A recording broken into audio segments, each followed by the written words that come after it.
নমস্কার বন্ধুরা, আমি শর্মিষ্ঠা কিচেনে সবাইকে স্বাগত। আজকে আমি আপনাদের সঙ্গে একটা দারুণ স্বাদের রেসিপি শেয়ার করব, কাঁচকলার কোপ্তা কারি। আর একদম হবে সম্পূর্ণ নিরামিষ, ঘরোয়া উপকরণ দিয়েই আমি তৈরি করে নেব। তাহলে ভিডিওটা আপনারা প্রথম থেকে শেষ পর্যন্ত অবশ্যই দেখবেন। কাঁচকলার কোপ্তার জন্য এখানে আমি কাঁচকলাগুলোকে এরকম টুকরো টুকরো করে এটা আমি নুন আর হলুদ দিয়ে একটু ভাপিয়ে নিয়েছি। আর এখানে আছে একটা টমেটোকে আমি 4 টুকরো করে নিয়েছি, একটা বড় সাইজের আলুকে আমি এরকম ডুমু ডুমু করে কেটে নিয়েছি। এখানে আছে 1 ইঞ্চির মতো আদা, আর এখানে আছে 4টে কাঁচা লঙ্কা।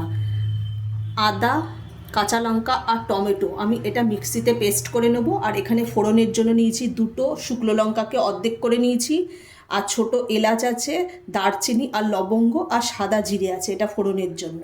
আর এখানে আমি কাজু বাদাম নিয়ে নিয়েছি আর চাল মগজ নিয়ে নিয়েছি, এটাও মিক্সিতে আমি পেস্ট করে নেব।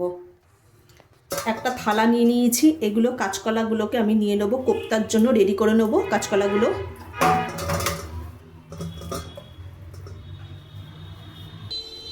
কাঁচকলাগুলোকে আমি হাত দিয়ে একটু ম্যাশ করে নেব। পরিমাণ মতো এখানে আমি নুন দিয়ে দেবো, অল্প একটু হলুদ গুঁড়ো দিয়ে দিলাম, হাফ চামচ আমি ধনে গুঁড়ো দিয়ে দিলাম, হাফ চামচ গরম মশলা গুঁড়ো দিয়ে দিলাম, হাফ চামচ জিরে গুঁড়ো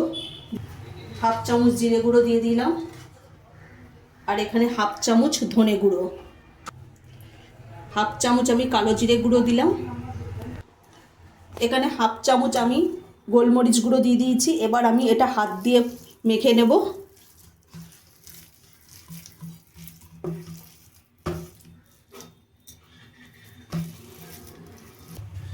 এখানে আমি 2 চামচ বেসন দিয়ে দেবো।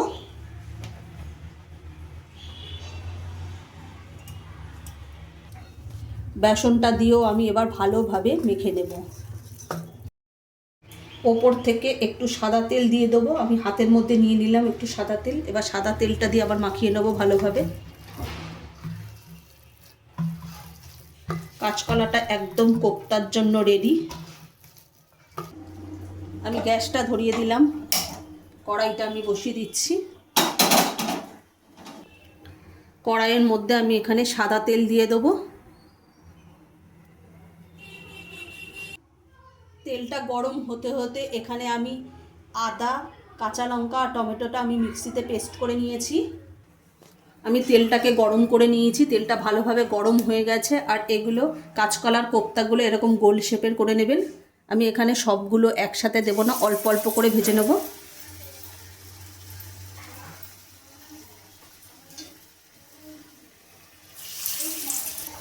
এইভাবেই আমি সমস্ত কোপ্তাগুলো শেপ দিয়ে নেব। আমার একদিক ভাজা হয়ে গেছে, আমি এগুলোকে উল্টে দিচ্ছি। আর এইভাবেই আমি লাল করে ভেজে তুলে নেব সমস্তটা। প্রথমবারের কোপ্তাগুলো আমার ভাজা হয়ে গেছে, এগুলোকে আমি তুলে নেব। এইভাবেই আমি সমস্ত কোপ্তাগুলো এরকম লাল লাল করে ভেজে নেব। এবার আমি আলুগুলোকে ভেজে নেব। আমি ফোড়নটা দিয়ে দেবো। ফোড়নটা আমার ভাজা হয়ে গেছে, ফোড়নের থেকে একটা সুন্দর মিষ্টি গন্ধ বেরোচ্ছে। এখানে আমি যে মিক্সিতে মশলাটা পেস্ট করে রেখে দিয়েছিলাম সেটা আমি দিয়ে দেবো। কাঁচকলার কোপ্তা আর আলুটা আমার ভালো করে ভাজা হয়ে গেছে, আর এখানে আমি তুলেও নিয়েছি। স্বাদ মতো এখানে আমি নুন দিয়ে দেবো। কিছু উপকরণ এখানে দিয়ে দেবো। আমি 2 চামচ হলুদ গুঁড়ো দিয়ে দিলাম, 1 চামচ ধনে গুঁড়ো,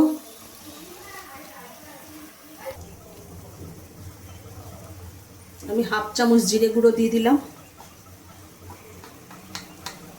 আর হাফ চামচ গরম মশলা গুঁড়ো। এবার আমি মশলাটাকে ভালোভাবে কষিয়ে নেব। যতক্ষণ না মশলা থেকে আদার কাঁচা গন্ধটা চলে যায় ততক্ষণ আমি মশলাটাকে ভালোভাবে কষিয়ে নেব। মশলাটা ভালোভাবে কষানো হয়ে গেছে, মশলার থেকে আদার কাঁচা গন্ধটাও চলে গেছে, আর মশলা থেকে কত সুন্দর তেল ছাড়তে শুরু করে দিয়েছে। এখানে আমি ভেজে রাখা আলুটা দিয়ে দেবো।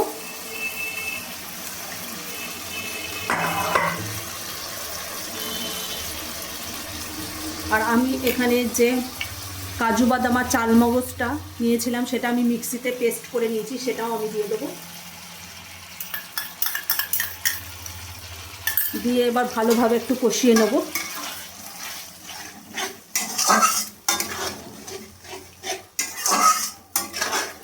এখানে কাজু বাদাম দেওয়া রয়েছে, এর জন্য ভালোভাবে নাড়তে হবে, নাহলে নিচে লেগে যেতে পারে কড়াইয়ে।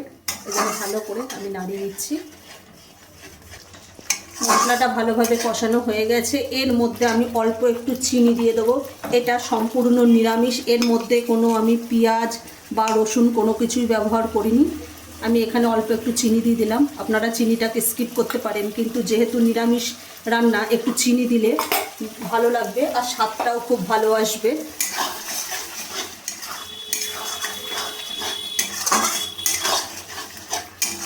এবার আমি পরিমাণ মতো জল দিয়ে দেবো।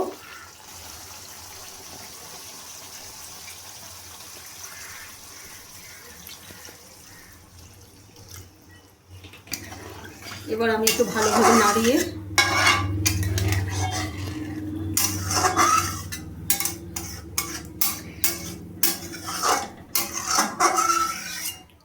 এই রান্নাটা আপনারা নিরামিষ দিনে অবশ্যই করে নিতে পারেন। আর একদম ঘরোয়া উপকরণ দিয়েই আমি বানিয়েছি। আপনারাও এইভাবেই একবার অবশ্যই বাড়িতে বানিয়ে খেয়ে দেখুন, দারুণ লাগে। না খেলে আপনারা বুঝবেন না, একবার অবশ্যই বাড়িতে বানিয়ে খেয়ে দেখবেন। আমি এবার একটু ঝোলটা ফোটার অপেক্ষায় থাকবো, আর আলুগুলো ভালো করে সিদ্ধ হয়েছে কিনা আমি খুন্তি দিয়ে একটু দেখে নেব। তারপরেই আমি কাঁচকলার কোপ্তাগুলো দিয়ে দেবো। দেখুন ঝোলটা একদম টকবক করে ফুটে গেছে আর আলুটাও ভালোভাবে সেদ্ধ হয়ে গেছে। এবার আমি কাঁচকলার কোপ্তাগুলো দিয়ে দেবো। এবার ভালো করে নাড়িয়ে আমি কাঁচকলার কোপ্তা যে দিয়ে দিয়েছি, এবার কাঁচকলার কোপ্তা দিয়ে এবার ঝোলটাকে আবার ভালো করে একটু ফুটিয়ে নেব, তারপর আমি নামিয়ে নেব। তাহলেই আমার রেডি হয়ে যাবে কাঁচকলার কোপ্তা কারি। কাঁচকলার কোপ্তা কারি একেবারে রেডি, এবার আমি নামিয়ে নেব। কাঁচকলার কোপ্তা কারি পরিবেশনের জন্য একেবারে রেডি। আজকে যদি আমাদের কোপ্তা কারির রেসিপিটা যদি ভালো লেগে থাকে তাহলে লাইক, কমেন্ট, শেয়ার এবং সাবস্ক্রাইব করতে ভুলবেন না। আর অবশ্যই বাড়িতে বানিয়ে খেয়ে দেখবেন।